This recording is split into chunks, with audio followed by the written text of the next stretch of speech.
Good evening, ladies, gentlemen, children, and as I usually say, pets if they're watching as well. Welcome to Capocasa News. I'm Paul Capocasa, and tonight we're joined with a Queensland representative for the Senate, Arjay Martin. Welcome, Arjay. Thank you, Paul. How are you?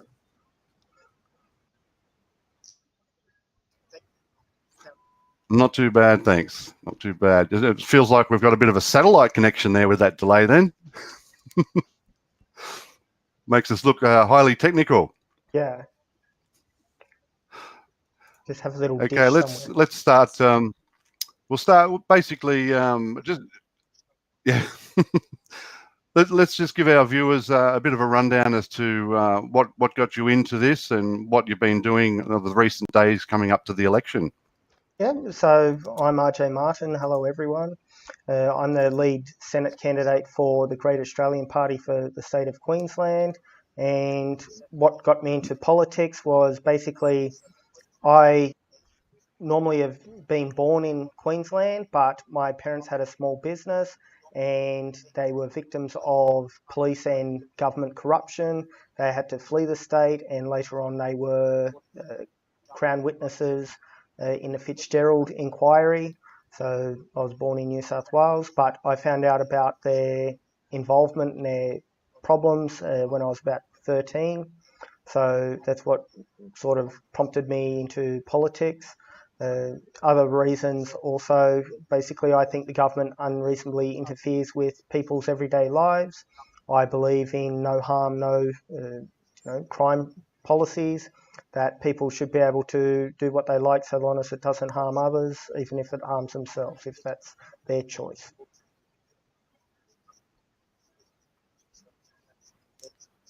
And that runs in perfect with the GAP policies, doesn't it? Yes, it does. And with GAP, I'm particularly impressed that they do seem to be the only party that puts the Constitution at the forefront. And, Rod's a very clever man. He noticed things that were happening in Australia with the High Court not issuing writs in the name of the Queen. For about 12 years they were doing it, from 2004 until he brought it up in Parliament in 2016.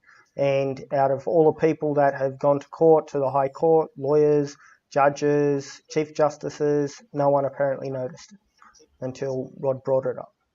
That's it. Yeah, and see what happens when you bring up justice in the system. They ostracize you. That's exactly what we're dealing with. So, all right, let's get on to some questions. We're all aware of foreign investors in Queensland, like on the Gold Coast, Brisbane, purchasing multiple apartment buildings. And basically, they're lifting the prices so it's becoming out of reach for the locals. What is there that GAP can actually do to eliminate this and make it easier for everyday Aussies to be able to afford a place? Yeah, so there's a few different sub-issues here. So usually the government, if it's Labor or Liberal governments, try to push up the prices of housing because a lot of people erroneously think that they're very rich because, they might have $1 million house, but it might be a one-bedroom little granny flat or something like that. But a lot of things are connected to that, such as if house prices dropped severely, a lot of people would be paying mortgages for more money than their house is actually worth, even though they might have been paying a mortgage for 10 years, 20 years, something like that. But it's a sort of false hope or whatever for those people that they think they're so rich. But even if they sell their property, then they're going to have to buy somewhere else anyway. So they aren't really that rich, sort of thing. And with the Great Australian Party and myself as well, we believe in reciprocity. So if you or I tried to buy a house or any piece of land in Japan or China, we couldn't do it. And the same should apply to them here. Until they open up their market for us, we should have a closed market for them. It's very unjust that we allow Yep. everyone to buy whatever the hell they want in Australia, yet we don't have the same rights in their countries.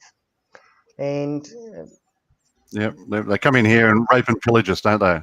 yeah, there are some interesting reasons why some people claim that there is so much investment from, say, China. Supposedly, the story goes that these rich people in China are looking for somewhere to escape to if all hell breaks loose in China. But that's just a side issue as to one of the motivations.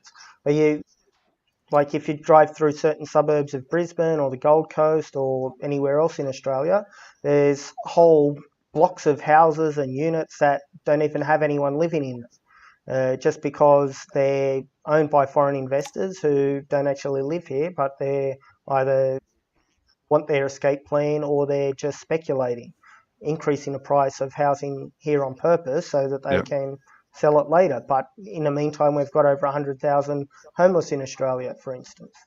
So it's not very just. That's it. Okay, moving to the next question. Mainstream media, as we know, especially with America, but we're having the same thing here with our local channels. Let's say the fake news, had to do the quotation mark, sorry. Is there plans to review the whole guidelines for mainstream media for reporting so that we can make sure that the truth is released and we can minimize propaganda and reduce censorship? And I guess censorship is probably the best one for you, since you're quite au fait with Facebook censorship, I hear. Yeah. So for those that don't know, with Facebook, which of course isn't mainstream media, but really it should compete with mainstream media, I have been blocked 4 different times since about 2 weeks out from close of nominations. So I had my original account that I had with Facebook for about 15 years, 5,000 friends on it. I had another backup account, and that had about 3,000 friends on it. Both of those were blocked just before the election, like the close of nominations. And then I had 2 other accounts that I tried using after close of nominations. One was blocked simply for getting a screenshot from Wikipedia of the Queensland Senate candidates, and that's all I posted on there. Didn't post anything controversial whatsoever, nothing that could be argued to be controversial. So that got immediately after, I don't know, probably an hour or something after I posted that. And then also I had another account that got blocked for sharing there's like a little video made, I think, by a fan that says the Gap candidates and goes around the different parts of Australia. It says, RJ Martin, Tanya Milwan for Queensland. It goes right around Australia. And then I got blocked for sharing that. There have been other groups set up to try and promote myself and Tanya, and they seem to be getting shadow banned as well. So, for instance, one of the groups I posted a link to, and then it just shows up in other people's screens as like a broken link, something like that. And they just took a screenshot, so I just took one and posted back in a Reset Parliament Australia group. But getting onto the mainstream media, so we know that Facebook seems to be censoring people that aren't hard left, let's say, that actually have a chance of being elected. But with the mainstream media, a big problem is, of course, that they're basically nearly all owned by the same people. So there's very few media players in Australia, and the ones that are there, they own a lot of media. So like 80% of the newspapers for Fairfax, say, just as a rough figure, and you've got your Murdochs and certain other people. But a problem is when you do have a concentration of power like that, and combining that with the censorship of the internet, then it misleads people. Potentially, if those companies wish to do that. So you've got editorial reviews. Someone might come up with a great story about, some government corruption, say, but then the plug gets pulled and no one knows about it. and things don't get out. And another interesting little story is So do you think? Sorry. Sorry.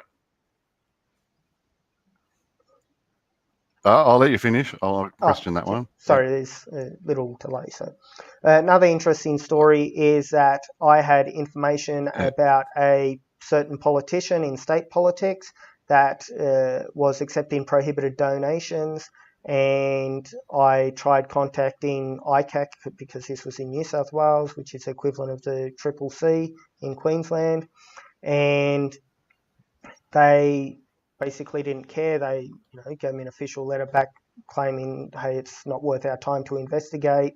They also had problems with they had Margaret Cuneen, who was a Crown prosecutor who potentially was going to get in trouble, and then basically argued that the ICAC was unconstitutional. So they had certain problems around that at the time. But I contacted a large newspaper, a part of the Fairfax group, and they were going to run a story on this candidate. I had information, legitimate evidence of this particular prohibited donation. There was also an elected member of somewhere, I won't get into too much detail, but they had more information about larger donations that were prohibited. And the journalist that was contacted ended up writing on Facebook something like, this was, say, a week after they were contacted, and they were going to contact that member of parliament and run a story on it. And then this journalist wrote on Twitter something like, haha, this is a great business model. You call someone, tell them you're going to do this massive, whistleblowing story about them, and then they offer to buy ads for their political party, and the story goes away, something like that. And people can find out more about that on one of the TINLA videos that I've made. And you said you wanted to... I might get you to shoot me that link, and I can put it in with the description. Yep, no worries. And then just wondering if there's something that could be, something that could be done in relation to maybe flooding the industry with new media organisations, so that way they don't have so much of a monopoly on the system. Yeah, well, a lot of mainstream media is losing followers, particularly newspapers, and a lot of journalists have told me themselves that have left the industry, let's say, with Fairfax Media, how they were downsizing, they were offloading sub-editing to New Zealand, etc. And some of these journalists have told me interesting stories, and basically an argument is because of the editorial control and really it's manipulation within the press. That's why people are leaving the mainstream press, such as newspapers, and going onto the internet, because it makes it very hard for, just say there's hypothetically a newspaper that wants to make up a story about something that happened in Brisbane, but they make that story up and it might be completely contradictory to what actually happened, but then someone happened to have filmed it and stuck it on YouTube. So it discredits those particular stories and journalists and media organisations. But then a problem is that we also have massive censorship in the internet, not only of myself with the Facebook story, but if we look across the ditch to New Zealand, where people that were showing or viewing or having copies of that Christchurch incident that happened, a month and a half, 2 months ago, that they are being threatened to be prosecuted with 10 years in jail for unknowingly watching a copy or having a copy, and 14 years jail for purposefully having a copy or watching it. So that's just ridiculous. And there's an argument that with the NBN... distributing as well. Yeah, and there's an argument with the NBN internet when it was first out, or when they were first going to make it, that the whole point of it was to make the internet really fast so we could have our own version of what China has. They call it the golden shield, but massive firewall censorship of the internet. And you don't know what's happening behind the scenes. Maybe that's why our internet connection's so slow. But the point could very well be. Yeah, so the point being, people like yourself or myself or Tom, Dick, or Harry making their own little YouTube channels is really excellent for democracy. It shows different perspectives, different points of view, gives a lot of people a voice that don't have a voice otherwise. So perhaps that is a way around the current media problems. Yeah, definitely. We need to do something like that. Okay, our next question is in relation to the incarcerated, because the Constitution clearly defines that a lot of these people that are actually locked up are in there unjustly.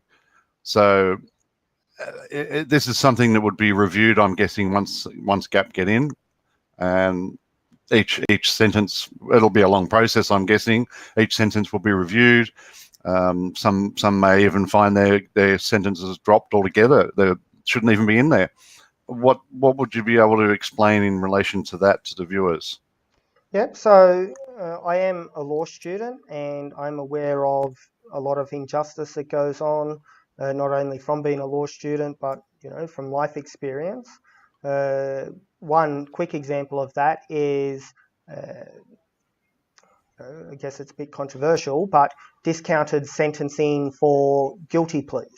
So there are people, just say they were driving along the road, 60 k's an hour in a 60 k an hour zone.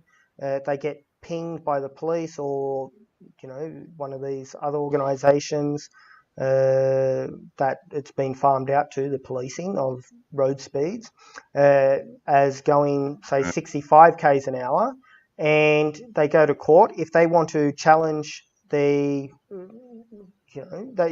might well even have good evidence that they were only going 60 k's an hour, but if they want to challenge the accuracy of the speed camera, they need to go and pay expert witnesses to waffle on about the particular accuracy, that you can't have metal objects behind, that it should be the speed should be taken within a range of 30 meters, 40 meters or something like that.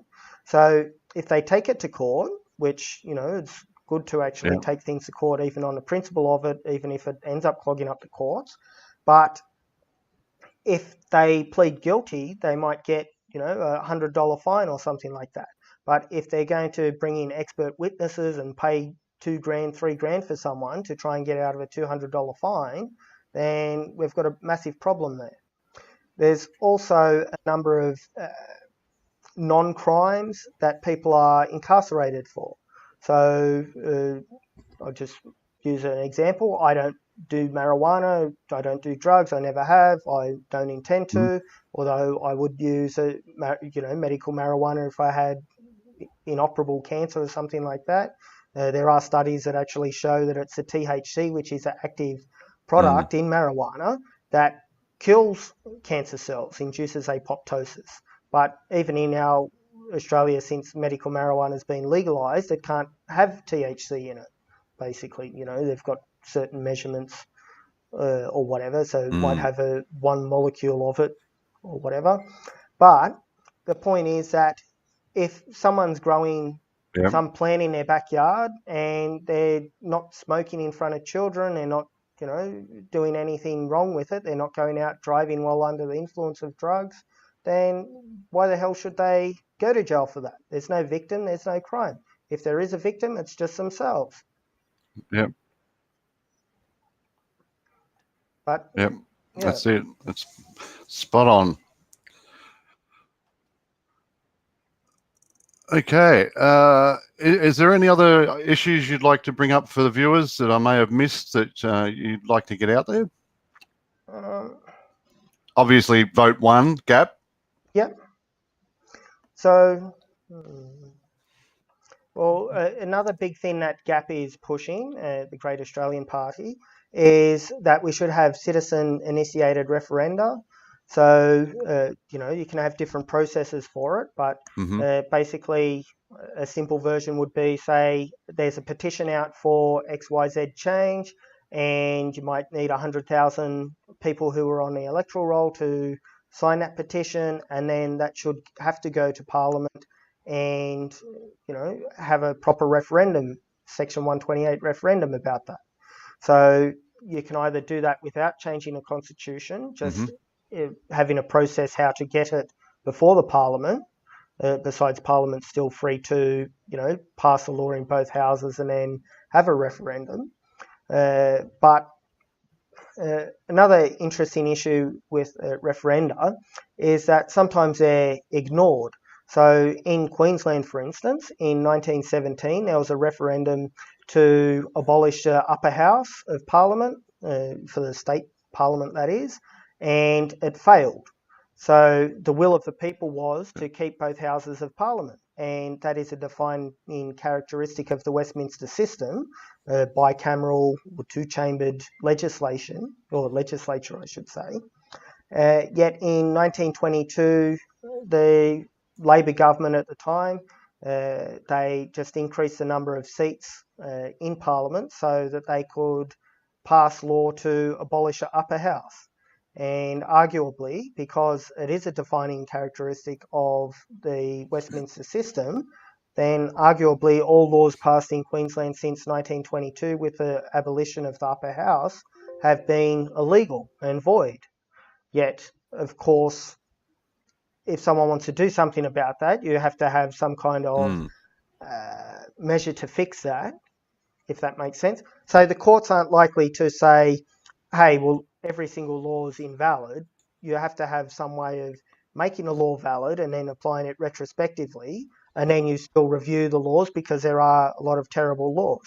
And we are a very over-governed society, both in terms of legislation and regulation. So, you have to beg for permission from the government, i.e. get licensing to get married, to go fishing, to, drive your car peacefully down the road, all that kind of thing. Next, they'll be charging us to go to the water closet or something like that. Oh, that's a good idea. Imagine need to the stop money that. we can make.